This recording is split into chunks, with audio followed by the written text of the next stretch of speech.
বাংলাদেশের রাজধানী ঢাকা থেকে মাত্র কয়েক কিলোমিটার দূরে এমন একটি শহর আছে যেখানে আজও দাঁড়িয়ে আছে সারি সারি বাড়ি, কিন্তু সেখানে থাকে না কোনো মানুষ।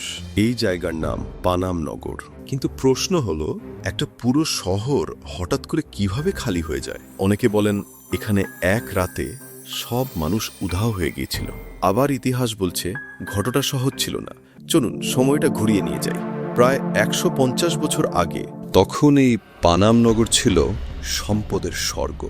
সারি সারি দালান, ব্যবসার কোলাহল আর দূর দেশে রপ্তানি হওয়া বাংলার বিখ্যাত মসলিন। এই অঞ্চলের ব্যবসায়ীরা ছিলেন এতটাই ধনী যে তাদের বাড়ির নকশায় দেখা যেত ইউরোপীয় আর মোগল স্থাপত্যের মিশ্রণ। কল্পনা করুন, রাতের পানাম নগর, আলোয় ঝলমল করছে বারান্দা, দূরে বাজছে সঙ্গীত, আর গলির ভেতর দিয়ে ছুটে যাচ্ছে ঘোড়ার গাড়ি। কিন্তু এই জৌলুস বেশি দিন টিকেনি। ইতিহাসবিদদের মতে ভারত বিভাগের ১৯৪৭ এবং পরবর্তী সময়ের দাঙ্গা ধীরে ধীরে এই শহরের চিত্র বদলে দেয়। নিরাপত্তাহীনতায় ভুগতে শুরু করেন এখানকার বাসিন্দারা। একজন, দুজন, তারপর পুরো পরিবার।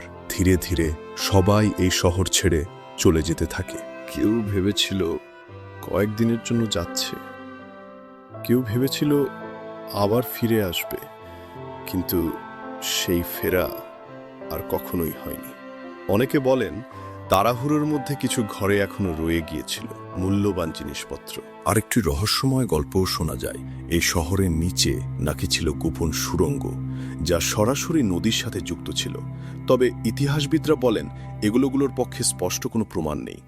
সময়ের সাথে সাথে একটি জীবন্ত শহর পরিণত হয় নীরব ধ্বংসাবশেষে। আজ পানাম নগর শুধু দাঁড়িয়ে আছে ইতিহাসের সাক্ষী হয়ে। খসে পড়া দেয়াল, ভাঙা জানলা আর লতা পাতায় ঢেকে যাওয়া স্মৃতি। এই শহর যেন আজও অপেক্ষা করছে তার হারিয়ে যাওয়া মানুষদের জন্য। আপনি কি আগে এই জায়গার কথা জানতেন?